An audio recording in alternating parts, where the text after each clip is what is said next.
I was sued many years ago for $5 million. And this is the story of what happened and how it ended.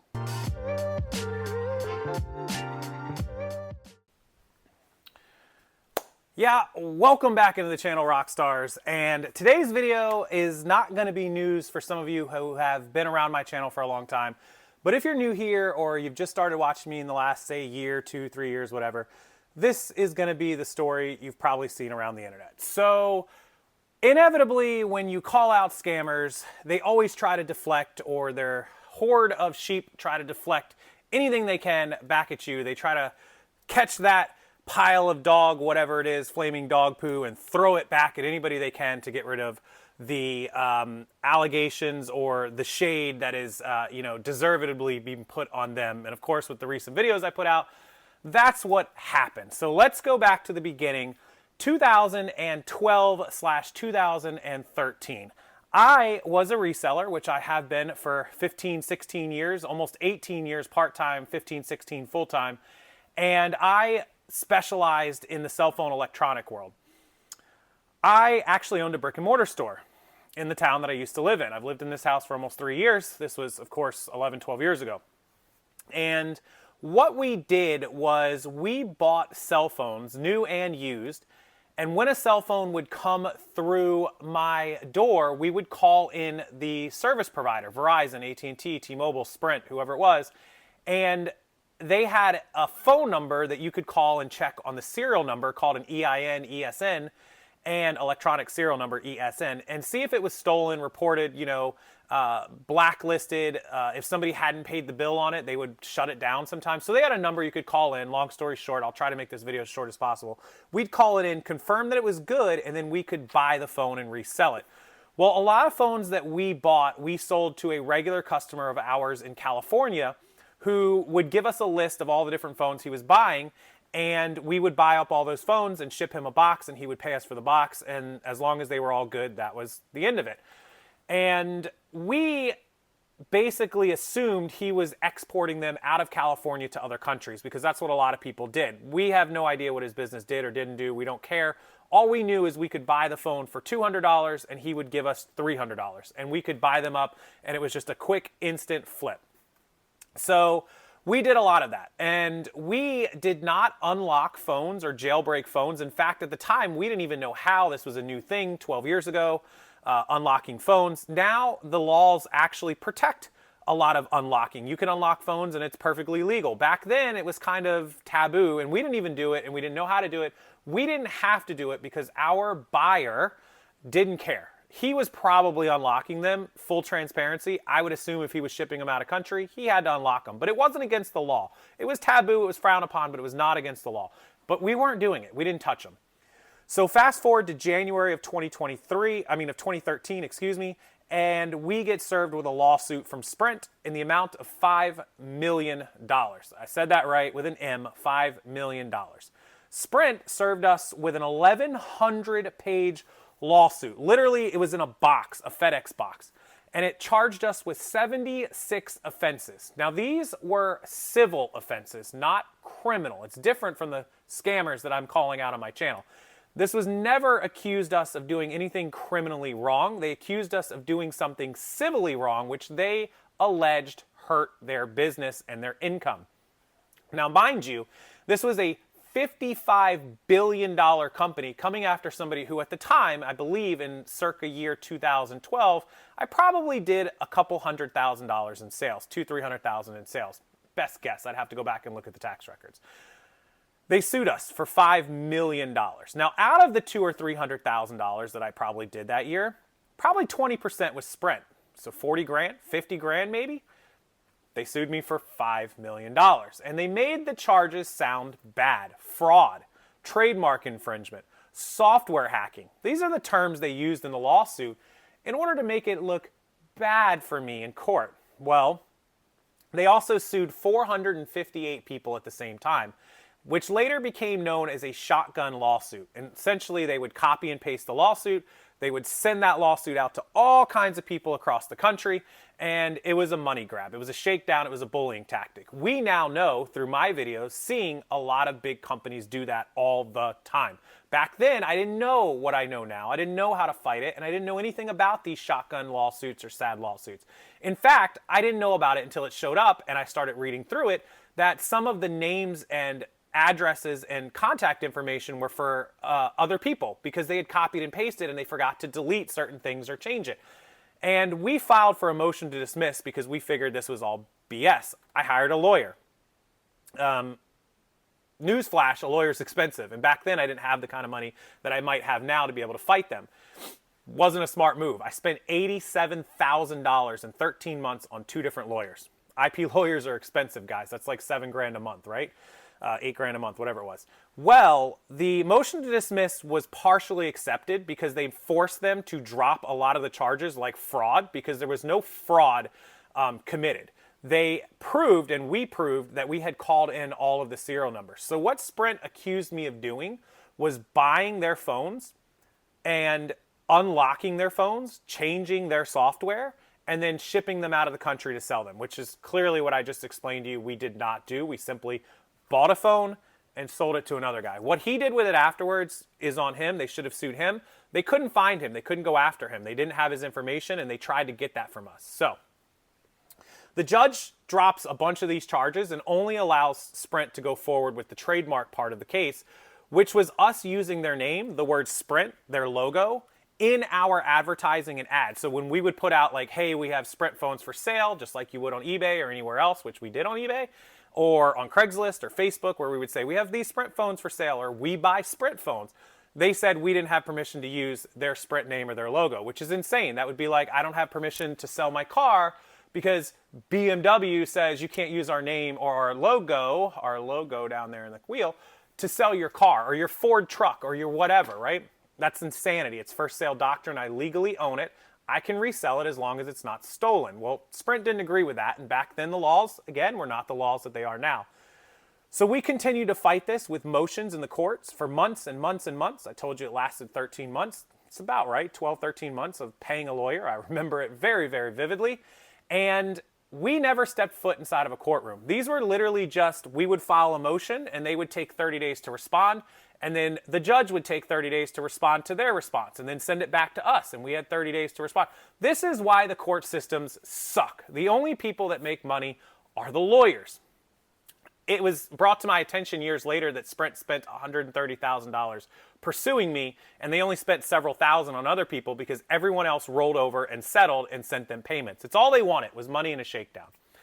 I wouldn't do it. I was He-Man back then and thought I could fight a behemoth. Well, I learned my lesson quickly. You can't fight and beat Sprint or anybody with billions of dollars. It's just not going to happen. So after 13 months of fighting them and $87,000 later, Sprint came to me and said, this is ridiculous. It's clearly not going to go anywhere. And I said to them, I know your goal is to bankrupt me. It's not going to happen. I will mortgage my house and take loans out to fight you because I know what I was doing was right and you are shaking me down. And when I win, I'm going to countersue you for every penny that you've cost me. It was at that point their lawyers realized, oh shit, he's going to keep fighting. We're not going to just get an easy settlement and easy payment. Let's go to him with an agreement. So at the time, I had an NDA, which is a non-disclosure. I couldn't talk about it. We came to an agreement and a settlement to make the case end. Neither of us would admit wrongdoing. I was not going to admit to doing anything wrong because I had not done anything wrong, and they weren't going to admit to doing anything wrong by frivolously suing me, which would sign off my rights to countersue them. However, it would mean that the $5 million lawsuit would end. The courts agreed with the settlement. They agreed that everything was going to end. We paid our own legal fees. Nobody was getting legal fees from the other one. I did have to sign an agreement, full transparency, that I would not sell Sprint products, that I would not buy and sell and flip any of their stuff.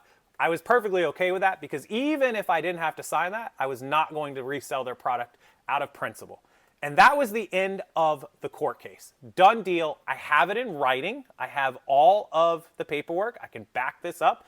But if you Google this on the internet and you Google my lawsuit, it would appear that I lost to Sprint and had to pay them $5 million. That's incorrect. First of all, that's how they want you to think about it. That's how they want it to look.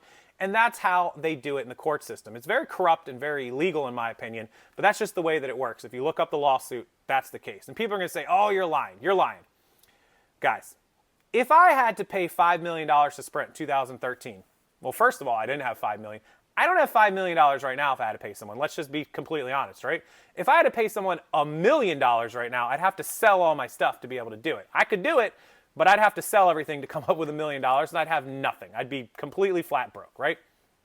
But $5 million is unheard of. So if you can't pay a judgment, if you lose a case, if you legitimately lose a case and you have to pay money, they get a judgment against you, and you can't afford to pay it, they will come and take all of your stuff. They will force you to sell your houses, your cars, your everything in order to satisfy the judgment. And if you still can't satisfy the judgment, that goes against your credit, your financial history. They can take your tax refunds. They can seize your bank accounts. They can garnish any money that you have come in. So I ask you, reasonably ask you, if I had a judgment of $5 million against me and I had actually lost to Sprint, had to pay them, do you think that this house, this house that I'm living in, or this car, or even that golf cart that was like $13,000, or the cars parked outside, both of them, or the truck parked down the road at my dad's, or the SUV I owned down the road at my dad's, would any of that be in my name? Would any of that even remotely give me a chance with a $5 million judgment against me? Do you think any reasonable car dealership or mortgage company would loan me any money knowing that I had to pay Sprint, had no way of paying back any of this stuff?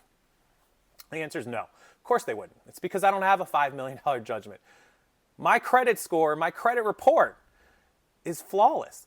I'm more than happy to provide those receipts. I'll provide the on-time payments 100%. In fact, I'll probably put a few screenshots up for you guys of my credit report just to show you if you had imagine $5 million debt or judgment on your credit report. You'd be wrecked forever, right? You'd forever be destroyed. It's just not true, and what you read on Google is just what Sprint made the case out to be and what it looked like. But at the end of the day, the case ended with a settlement and ended with an agreement for us to walk away, and that was the end of it. But inevitably, every year like clockwork, or every couple of years, and everywhere on the internet that you read it, people are like, oh, it's so ironic that Rockstar is calling people out for being shady, when in fact, he's the one that's shady because he got sued by Sprint for $5 million for selling fraudulent goods. Guys, don't believe what you read on the internet. Just like my videos tell you not to believe and listen to everything you hear from these people that are scamming and stealing, you can't believe everything that you read. And people are going to be like, well, then why should we believe you? That's a great question. Why should you believe me over all these people that are scamming or all the people that are on Reddit or Instagram posting about me? Well, the difference between me and them, other than not hiding behind anonymous profiles and whatever, is I have all the receipts. At any given time, if somebody wanted to call me out for lying about the Sprint lawsuit, or lying about my life, or lying about money, or lying about the business, I'll go on the live show. I'll go live with anybody, anytime, anywhere, and I'll sit down with the credit reports. I'll sit down with the credit scores. I'll sit down with the 1099s of my reported income to the IRS, redacted with my private information, of course, but still have my name and everything on them. I'll go live with the bill of sales for the cars in my name, on my social security number. I'll go live with the business numbers. I'll go live with anything you want me to go to prove every word I say. I'm not scared of a news company or a Reddit troll or anybody else coming to me saying I'm the scammer because I'm calling out other scammers. It's just the plain and simple truth. Shit happens. I got sued 10 years ago, 11 years ago by Sprint, trying to bully people, and I didn't know what I knew now, and I fought them. Probably shouldn't have fought them. I could have saved my $87,000 and walked away. I called the people that settled with them and gave them a few $1,000 dumb, but I should have done that right when it started. I'd be $87,000 richer today. Probably not. I probably would have spent it and celebrated, but you guys get the point. But yeah, I don't owe Sprint $5 million. I don't owe anyone $5 million. I've never owed $5 million, and I certainly didn't have the money to pay them $5 million back then. It was simply a case of a big bully bullying a little company into oblivion, trying to throw around their weight. And you know the funniest part of this whole story? Sprint sued me, Casey Paris, and Worldwide Sales LLC. So if anybody tells you an LLC can't be sued and protects you, they're wrong. They sued me both ways. It's a myth. I've done a video about it. Anyhow, Sprint's out of business. They sold their business to T-Mobile, what, like 2 years ago? They're not even in business anymore. Meanwhile, Casey, Paris, and Worldwide Sales LLC are still chugging along just like 2013, 2012. Says a lot, right? Just going to put that out there. So the next time that I call out a scammer and somebody wants to throw the dirt right back at me, they need to make sure that when I come out for you scammers, I've got all the receipts. Not only for your bullshit, but I got all the receipts for all my bullshit in the past. So that's all I got for you guys today. So the next time somebody mentions Rockstarflipper's lawsuit, $5 million, fraud, you let them know that this video exists. You let them know that they should probably get their facts together before they try to deflect from all their real scammers. All right, as always, appreciate you guys watching. Appreciate you enjoying the videos, loving the videos. And we'll call out the scammers when they come along. Otherwise, if you got any questions, you want me to prove anything, you think that I'm lying or scamming, just ask. Rockstarflipper@gmail.com. I'll send you whatever you want me to send you. I'll post it here. I'll post it on Instagram. If you don't believe me after that, I'm sorry. I can't make everyone happy. So enjoy your, Wednesday afternoon, February 28th, almost done with the month. Hit that like button. It means a lot to me. Helps the YouTube algorithm. I'd appreciate it. Share this video. Subscribe. Do all that fun stuff. And until the next one, I'll see you guys later.